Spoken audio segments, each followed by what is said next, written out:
Welcome to another edition of the Stony Brook Media Group News Show. I'm Melanie Formosa. And I'm Anthony Johnson. We have a lot of news to cover this week. Later in the show, we will discuss USG elections, Katanji Brown-Jackson, the Grammys, and Mascot Madness. But we begin with some Ukraine updates. Earlier today, I interviewed a journalism student in France for our Global News Network. I am joined by Jacob Shropshire, a journalism and international politics student at the American University of Paris. Thanks, Jacob, for joining me. Thanks for having me. You study comparative international politics. I'm wondering, and as an American studying in Paris, how is it now with the Ukraine crisis? How is it in Europe? It feels a little bit weird. There's definitely been a lot of protests. I think it hits a lot closer to home here than it does back in the U.S. where I'm from. We're also sort of on the front lines when it comes to seeing the ripple effects of all of this. So one of the good examples of this so far is like sunflower seed oil, which sounds like such a niche thing until you realize how many things it's in. Because that's such a big export from Ukraine, it's been very hard to find, and lots of restaurants and bakeries and things like that have had to change the recipes. I imagine that's only the first of many products like that we're gonna see that sort of ripple effect from. So we're definitely feeling the effects pretty close to home. That's so interesting, those ripple effects. And being in Europe, you're obviously feeling the repercussions of what is going on. And are you dealing with any refugee crises in France? So we haven't seen them so far. There's definitely some refugees. I mean, I have some French friends who have taken in refugees, but the numbers aren't super high here in France. The bigger thing, I think, is sort of the emotional impact. I mean, when I talk to French people here, they're saying things like, an attack on Ukraine is an attack on Europe, and it just feels very close to home. There's sort of a collective history in France of these kinds of things, and so it definitely gives some people, there's a little bit of cultural anxiety in the air when you talk to people about what's going on in Ukraine. I want to talk a little bit about the politics as well, because that is what you're studying. Macron and Le Pen is a very tight race. How are you dealing with that as a... It absolutely is a tight race. It's interesting because Le Pen was relatively far enough behind where people were kind of comfortable with it until fairly recently. And as it gets closer, I mean, the elections start on Sunday, so we'll really see after that who makes it to the second round. After the first round, the top two go into a second round, and so it's very likely to be Macron and Le Pen. But we'll get a better sense of what the numbers are there, because elections are really the only poll that counts. But it's definitely a tight race. There's definitely a little bit of, in Paris, obviously people are a little bit further left, and so Macron is the favorite between the two. There's a little bit of anxiety about Le Pen, for sure. What would you say the position of France is in the Ukraine crisis? Ooh, I think France is really Macron has really put himself in this mediator position. Obviously, as we've seen some of the war crimes in Ukraine, it's been hard to deny that mediation might not be the actual goal at the end of the day, of Russia at least. So I think what Macron is trying to do is really position himself as the leader in the EU, because, remember, Germany has recently gotten a new chancellor after Angela Merkel stepped down. And so Macron is really the established leader in Europe. He's trying to step up into that role. And I think he's hoping that will propel him to victory in the presidential election. Well, as journalism to journalism student over the sea, thank you so much for joining me today. Correspondent Justin Mitzelmaker speaks to a faculty member from the music department at Stony Brook University on the effects the war in Ukraine has on her native Poland. I'm joined now with Joanna Kazarowska, an accomplished violinist and director of undergraduate performance here at Stony Brook. Joanna, you're also a native of Poland. Your country has accepted the most Ukrainian refugees, and about 1 in 10 people in Poland are now Ukrainian refugees. Have you been speaking to people back in your homeland? How has daily life shifted? Daily life shifted enormously. That's a crisis unseen since the Second World War. And Poland, that has not as many citizens, but we are approximately around 40 million people. So we took around 4 million Ukrainians. And by the way, before the war, we already had 2 million Ukrainians working in Poland, who came just, to work in Poland. Everywhere we go, there are Ukrainians, and we open our houses to them. We open our schools, we open our hospitals, universities. They get the best possible care. Everything is done very fast and very quickly for them so they can receive as much help as possible. I hear stories that oftentimes the government wants to accommodate them so much and so well that they are being served often better than Polish people are with like basic services like medicine.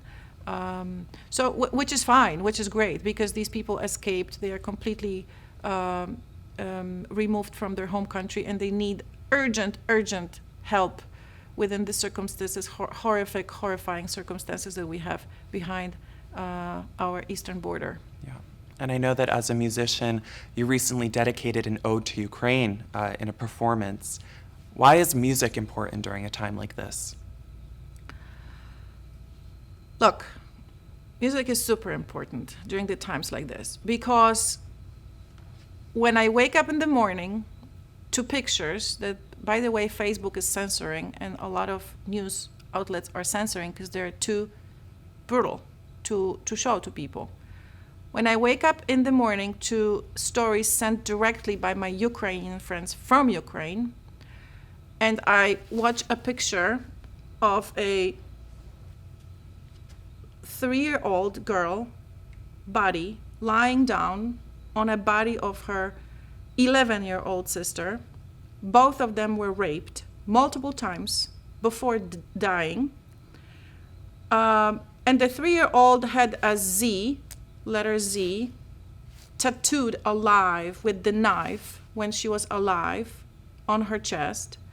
And her belly was ripped open.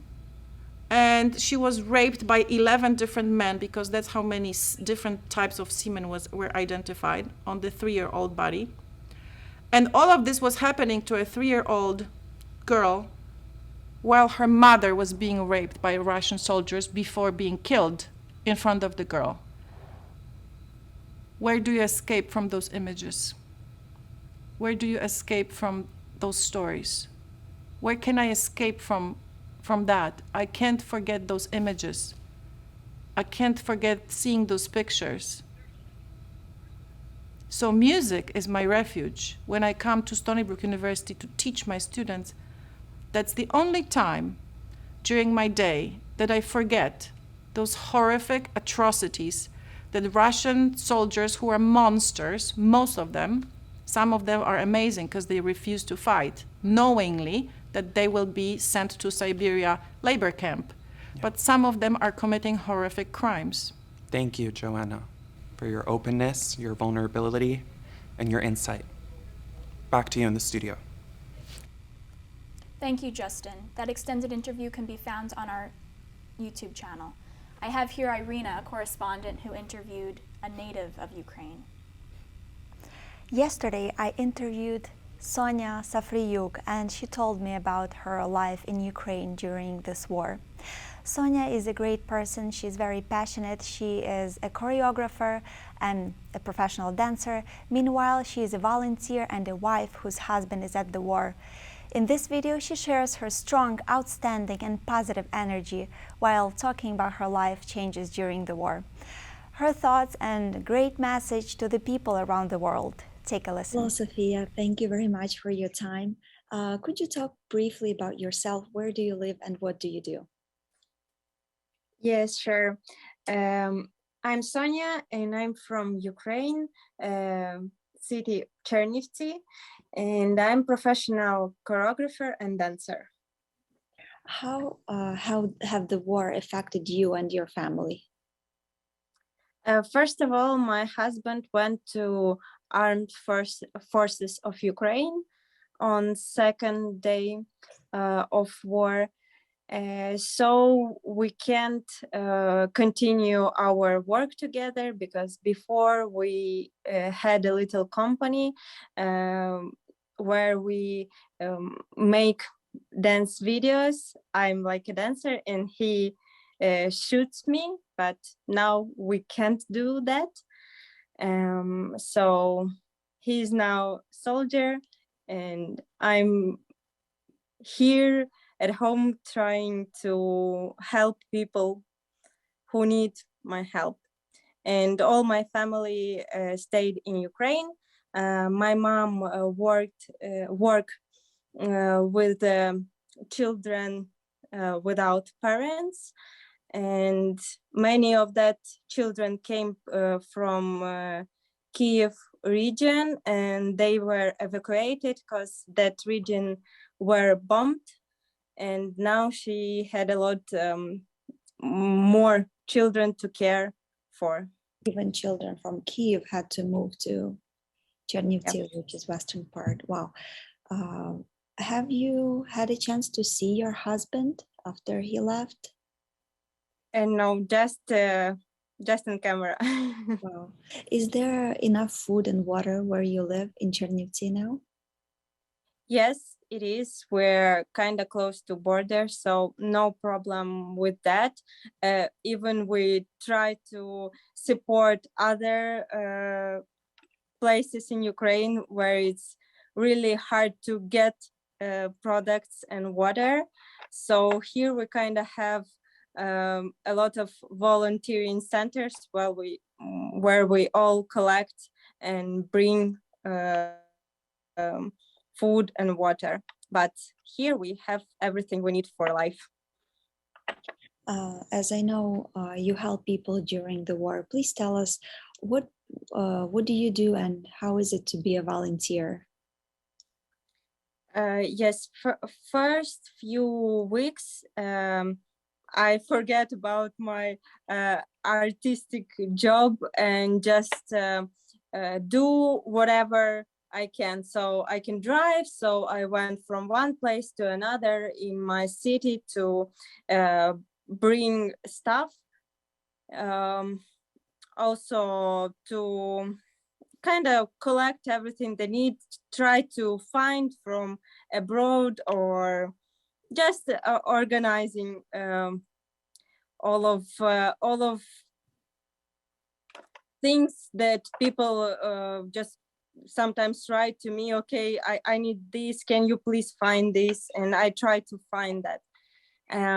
And after that, I realized that also I can use my voice as an artist. So I created few videos related to the war, so I can motivate people in Ukraine to stay strong, even if it's really hard, but also to speak loudly to the world that we need support and we need help. The extended interview can be seen on our YouTube channel. Anthony? Judge Katanji Brown-Jackson became the first Black woman on the Supreme Court yesterday. She has also become the first justice to have experience as a public defender. Judge Jackson was confirmed by a 53-47 vote. Vice President Kamala Harris announced the confirmation on the Senate floor, but most Republican senators had already exited. Senators Mitt Romney of Utah, Susan Collins of Maine, and Lisa Murkowski of Alaska were the only Republican senators to vote in favor of Judge Jackson's confirmation. USG elections took place this past week. Our correspondent Sharon Samuel has the story. Elections are well on its way for SBU's undergraduate student government, or USG for short. In an effort to increase voter turnout, USG has held town halls, tabling events, and even this block party to get students onto SB Engage to cast their ballots.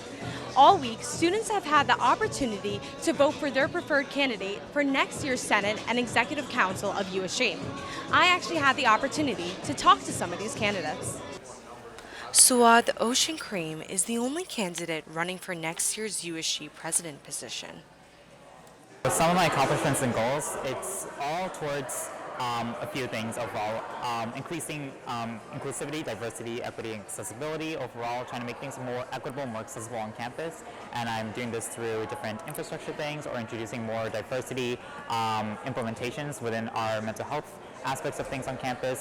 Increasing transparency on campus is a lot more of my thing as well. with increasing more advisory councils so that USG can be more open to as many people as possible, and like introducing things so that that transparency issue can be reduced even further. Candidates aren't the only decision that students can weigh in on. Every 2 years, a mandatory student activity fee referendum occurs where students can vote on whether the fee should be optional or mandatory within their semesterly tuition. Current USG President Manjot Singh and his team have been working to get the word out about the referendum.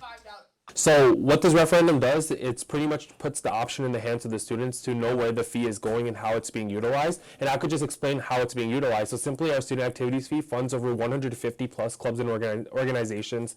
The big USG events such as Brook Fest, comedy shows, Wolfieland, Roth Regatta, and a lot of initiatives like our new menstrual hygiene program that we have going on. What we want to do is essentially get students more involved in USG. Historically, there's been low voter turnout in USG. Around 1,000 to 2,000 students historically vote, so we do want to get that number up. So what we're doing is we're just tabling outside, we're giving away snacks to students, but we're mostly having conversations. We're engaging the student body in many different types of discussions. Voting will close this Friday at noon, besides a special ballot for the presidential campaign, which will close Sunday at 12 p.m. For Stony Brook Media Group, I'm Sharon Samuel. Breaking news. Will Smith has been banned from the Oscars for 10 years for smacking Chris Rock. The 64th Annual Grammy Awards happened last Sunday in Las Vegas. The Recording Academy recognized outstanding artists, compositions, and recordings in 86 different categories. The period of eligibility for this year's Grammys was from September 1st, 2020 to September 30th, 2021. The biggest winner of the night was Jon Batiste, who won 5 out of the 11 categories he was nominated for, including Album of the Year for his album We Are. Silk Sonic, the group formed by Anderson .Paak and Bruno Mars, swept the Song and Record of the Year awards for their hit Leave the Door Open. Kiss Me More by Doja Cat and SZA was awarded as Best Pop Duo or Group Performance. Still on pop, Olivia Rodrigo took home the categories for Best Pop Vocal Album for Sour and Best Pop Solo Performance for Driver's License. She was also recognized as Best New Artist. There is definitely a lot of excitement for one of the most anticipated nights in music ceremonies. And speaking of anticipation, a new week brings new hope to the SBU community as Wolfie the Sea Wolf continues to stride in the 2022 SUNY Mascot Madness competition. This time into the semifinals. To look at what's next for our marvelous mascot, we turn to Stony Brook Media Group's Chris Camella for more. After winning the hearts of Seawolves and the SUNY community, Stony Brook University mascot Wolfie is moving into the semifinals of this year's SUNY Mascot Madness. The announcement came earlier this week of Wolfie's advancement to the Final Four of this year's competition. Campus officials are optimistic about Wolfie's impact and the potential he has to take the championship. I don't think we've nearly made it as far as the Final Four, but we are putting a lot of effort in this time, and we want every single Seawolf to vote. In his penultimate matchup, Wolfie is taking on SUNY New Paltz's Hugo the Hawk, who previously won the tournament in 2013. You can vote once every 24 hours, and the last day to vote is this Monday, April 11th at 4 p.m. With more eyes on this Seawolf, SBU Athletics still takes a significant amount of pride in the progress made by our beloved mascot this year. It's definitely a great way for us to wrap up the academic year for sure. In the springtime, it's a great way for us to stay involved, especially after the football and basketball season, so it's good to keep some school spirit. It is not just Mascot Madness that Wolfie's looking forward to, but another event that has been postponed since the pandemic. We've got also some really good events coming up, so if we win, we can even celebrate it either at Roth Regatta or the other events that we're having before the semester ends. From the Stony Brook Media Group, I'm Chris Camella. That's it for today's show. I'm Anthony Johnson. And I'm Melanie Formosa. Enjoy your weekend and the lovely spring weather.